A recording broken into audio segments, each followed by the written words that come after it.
Welcome to Africa at the UN. Monsieur le Président. President of the General Assembly, Excellencies, ladies and gentlemen, Secretary General of the United Nations, it is a great honor for me to address the cordial greetings of His Excellency Colonel Assimi Goïta, Transitional President and Head of State of Mali, on behalf of the whole of the Malian people. I am speaking from this rostrum also on behalf of His Excellency the Brigadier General Adoma Chami, President of the National Council for Safeguarding Our Homeland, Head of State of Niger, who has been prevented from speaking here. At the outset, I should like to renew the condolences of the people and authorities of Malawi to the authorities and people of Morocco, Libya, Turkey and Syria, following the natural disasters which have hit these kindred countries. President, peace and security remain the priority for the people of Mali and the Sahel.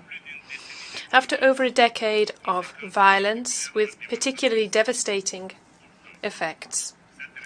However, this region was known as a haven of peace, social cohesion, and coexistence between its communities. For its part, Mali has decided to carry out a paradigm shift and take its fate into its own hands. In security terms, therefore, Mali has prioritized capacity building of our security and defense forces so as to allow them to acquit themselves of their sovereign mission of defending our national territory and protecting the people and goods.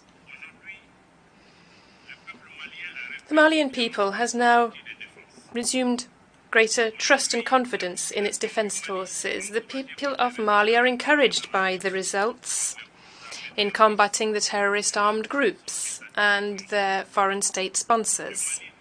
Mali denounces, once again, with great force, the interference of certain powers who continue to facilitate the criminal activities of terrorist armed groups in Mali and in the Sahel. I wish to recall that on the 15th of August 2022, the government of Mali had alerted the United Nations Security Council to hostile acts and aggressions by France. Rather than ceasing such actions, this country, a permanent member of the Security Council of the United Nations, continues with full impunity its destabilizing maneuvers in Mali and the Sahel, as is attested to by the recent liberation of terrorists in the tri-border zone of Burkina Faso, Mali and Niger, outside any kind of judicial framework and unknown to the states concerned, to perpetrate further actions and terrorism against our civilian people and our defense and security forces. The hostile acts by France are also shown in their illegal and inopportune actions to prevent the treatment of our requests for financing in a number of financial institutions of a sub-regional, regional and even international nature.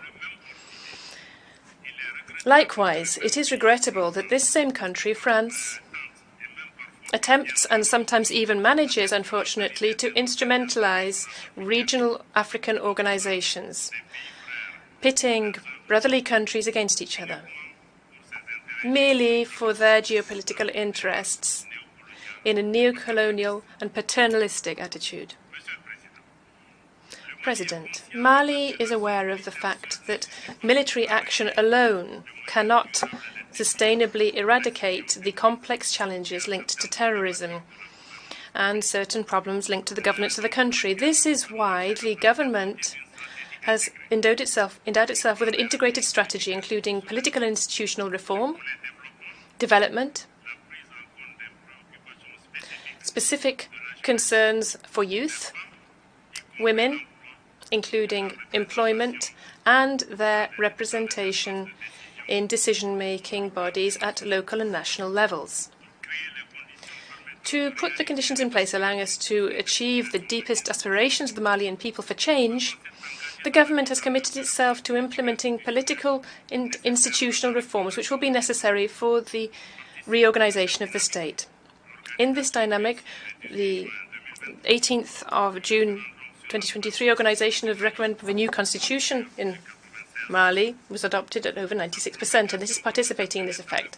Its promulgation by the head of state on the 18th of July 2023 means the beginning of the Fourth Republic in Mali.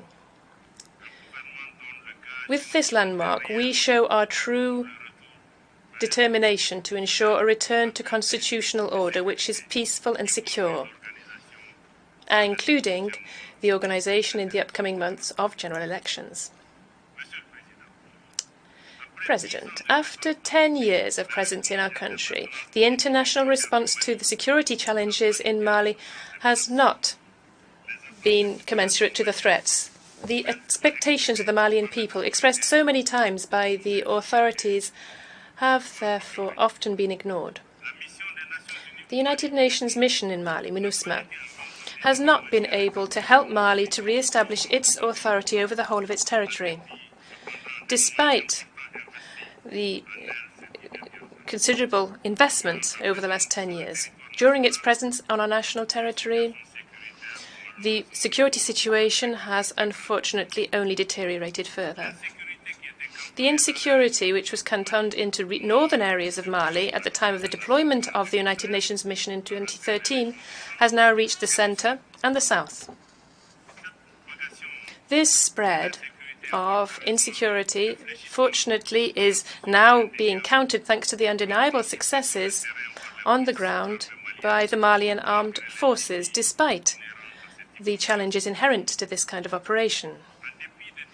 Despite the difficulties encountered by MINUSMA, due to the fact that the mission was not adapted to the security context, that is, peacekeeping in an environment where there is no peace to be kept, the Malian government accommodated itself, nevertheless, to the passive presence of the mission.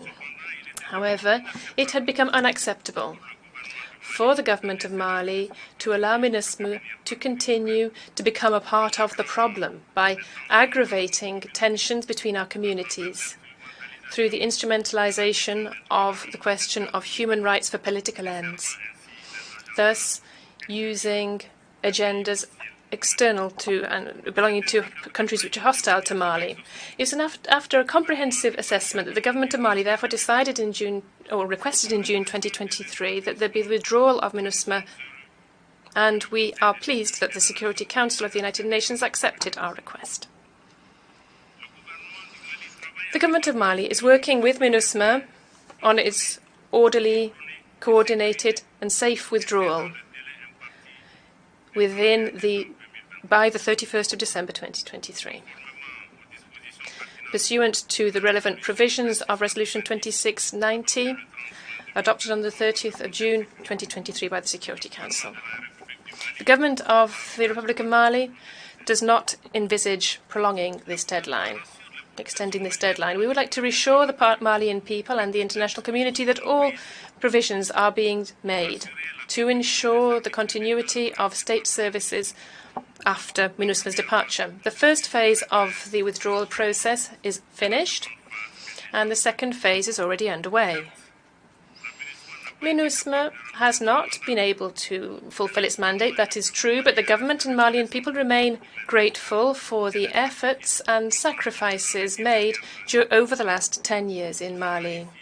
And I here pay tribute to the memory of all the victims, both civilian and military, both Malian and foreign, who fell honorably in Mali.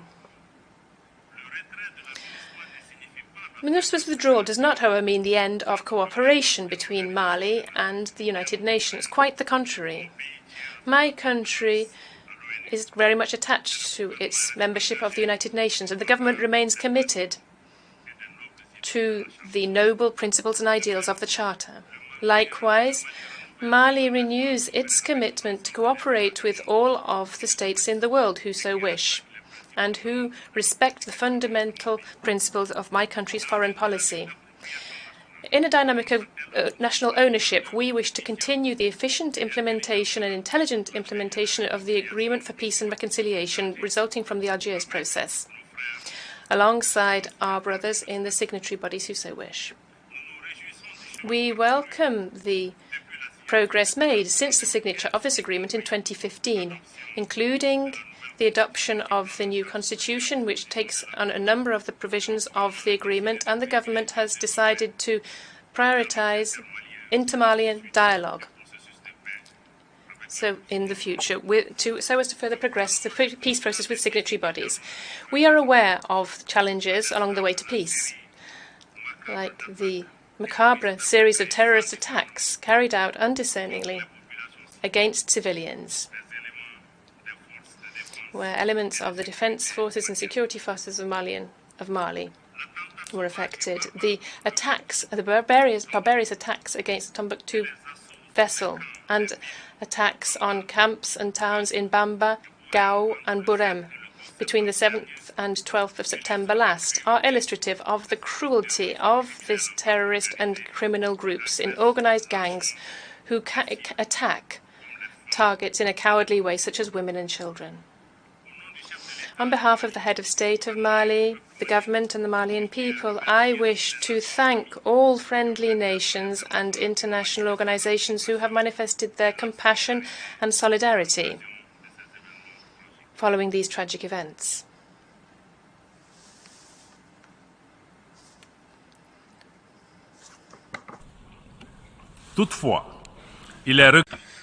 Having said that, it is regrettable that even faced with such tragic events, and at a time where the topic of our session calls on us to show greater solidarity, it is regrettable that the UN Security Council has failed to attain the minimum consensus to find the means to denounce these barbarous acts.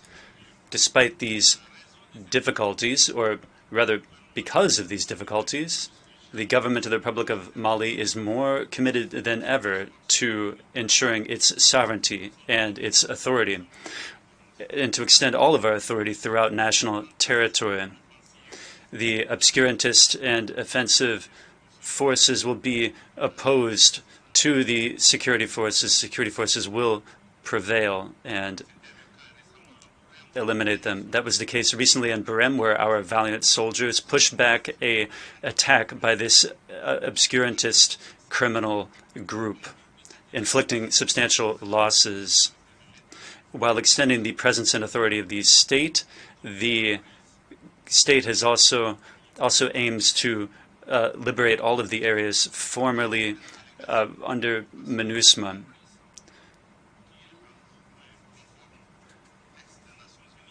We are acting in conformity with all UN texts, and in no way are our actions an act of belligerence against the signatory movements. Quite the contrary.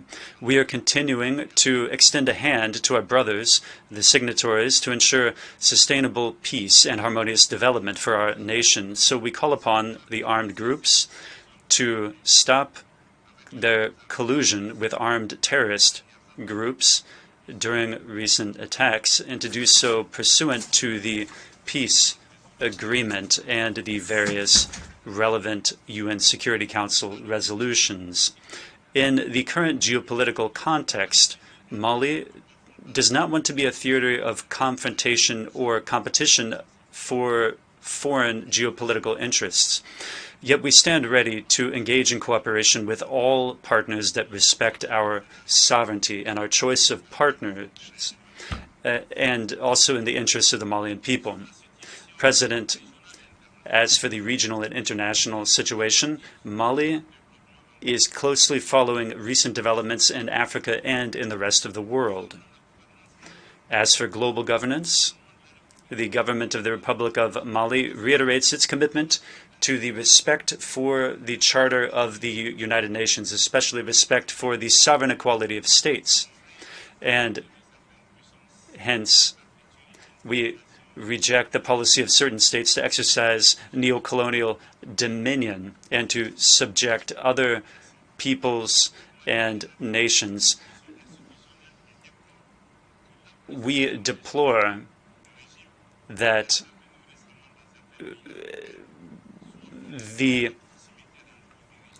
we believe that, simply put, geopolitical interests are at stake while ignoring the aspirations of the peoples concerned in the recent regime changes.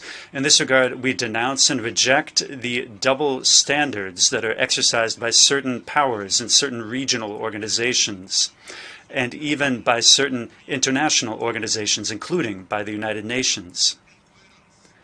This incoherence and this instrumentalization can only sap the credibility of our organization in the eyes of the population and in public opinion, eroding their trust in these institutions, which are now perceived as having departed from their primary function. Some of these organizations are used beyond any legal framework. They're being used as weapons against countries and populations that endorse them freely and sometimes undertook a transfer of sovereignty. These organizations are therefore being transformed into an organization that perpetuates the colonialist and hegemonic order. We are closely tracking the situation in Niger as well.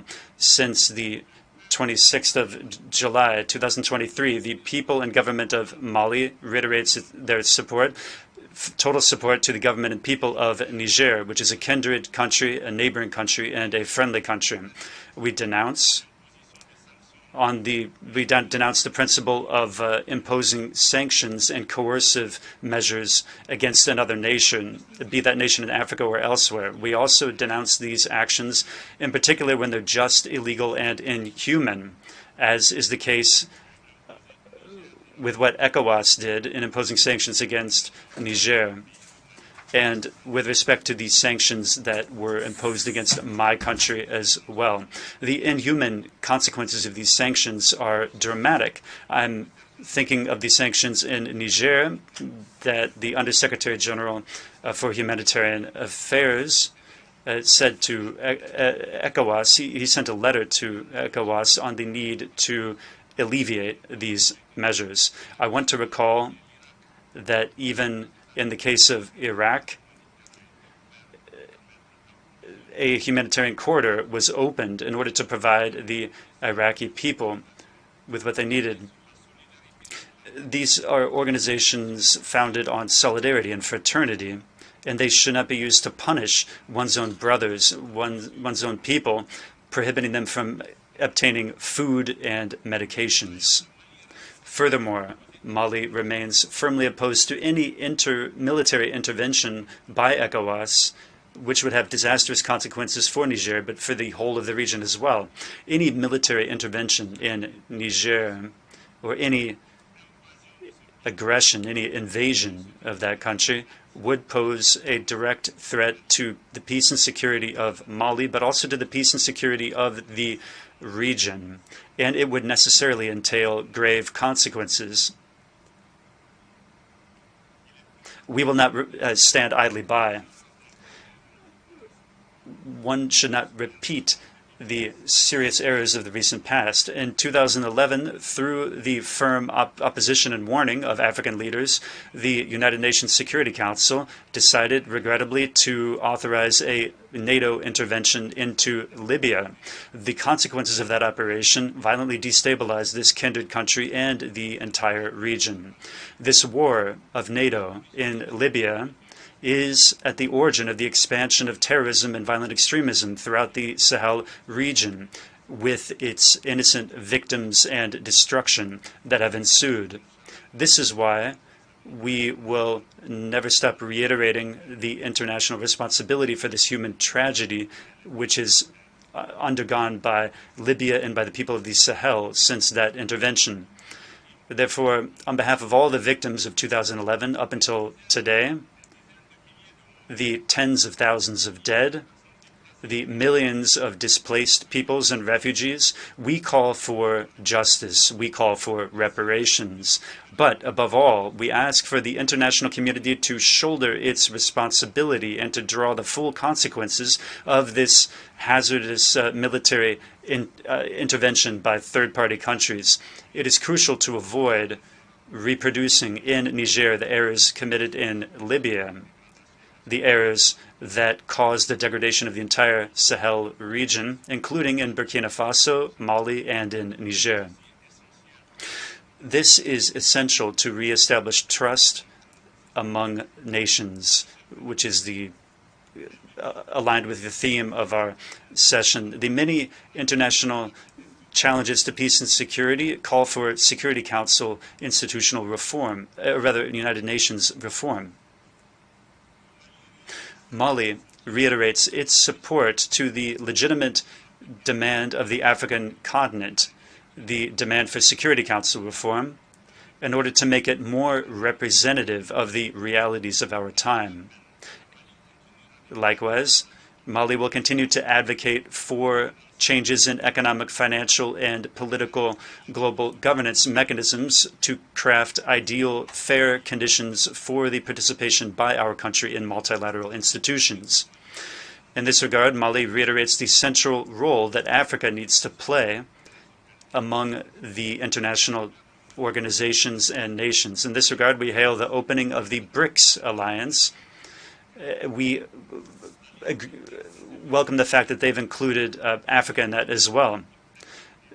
BRICS and the upcoming bank offers important opportunities for the development of the Global South. Along the same lines, the opening of the G20 to the African Union is an important signal. It's important for Africa's participation in other international fora intensify in the name of justice and equity. Climate change poses a genuine threat to present and future generations. We must be bold enough to move beyond dogmatism and short-sighted interests when it comes to this problem. In this regard, the time has come to effectively implement the decisions of our summits and of our COPs. It is important for states that were responsible for climate change assume their full, complete responsibility, including by supporting the efforts of the countries of the South to ensure their own development. President, I wish to recall that the United Nations was created in 1945, as you well know, essentially to spare succeeding generations from the scourge of war. This is our goal enshrined in the UN Charter, and it is far from a reality.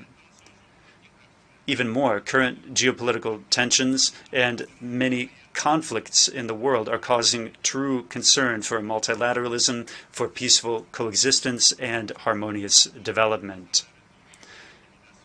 Making a pause in the rhetoric of intimidations and threats and war, as the theme of the 70th session invites us to do, we need to work together to reestablish confidence in global solidarity. We need to dare to undertake reforms that will craft a world where everyone counts, where no one is left behind, where we all work together to put in place effective international mechanisms that are fair, effective, and inclusive, that can tackle crises instead of perpetuating those crises. Victims of meddling in their internal affairs, the people of Mali and several states of the Sahel unfortunately continue to live out the tragic consequences of the multidimensional crises caused and perpetuated by those who paradoxically are giving lectures about democracy or the respect for human rights.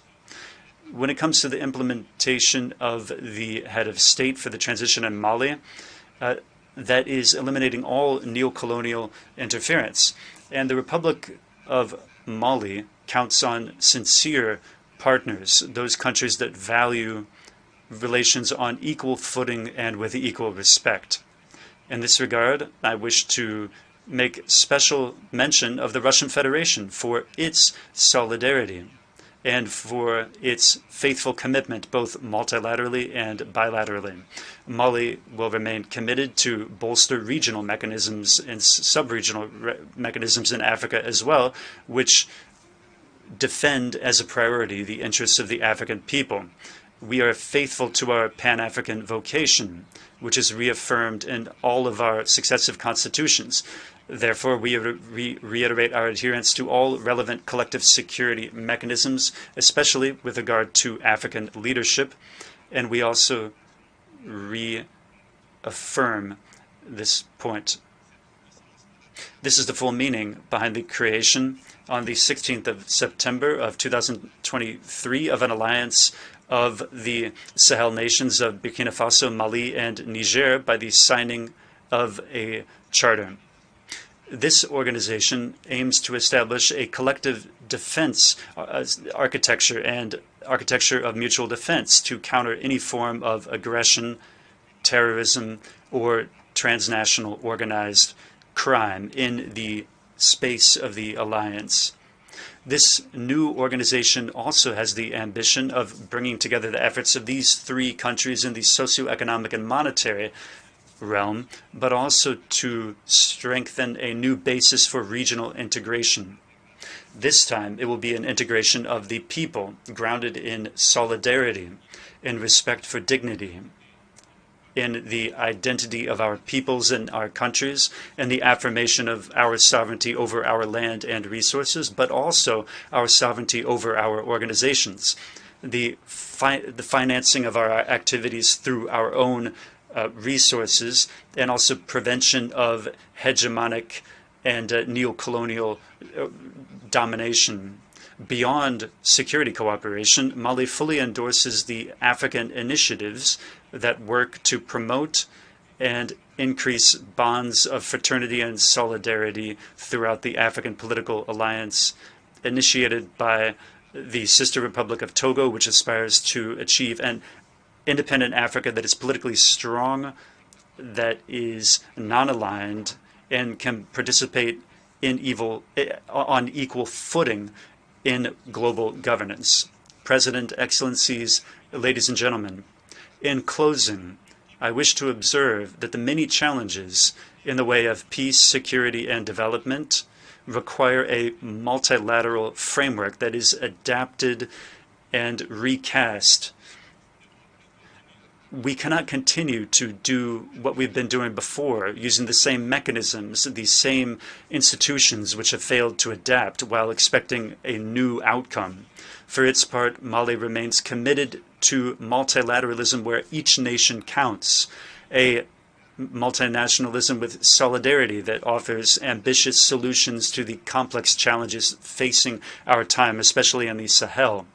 A open multilateralism which takes into account the deep aspirations of our population to change, dignity, and respect for sovereign equality of states, equity, justice, development, security, and finally, peace. I thank you for your kind attention. I thank the Minister of Foreign Affairs and International Cooperation of... Don't forget to subscribe and hit the notification bell to receive updates on our latest videos. And always remember, Africa is watching.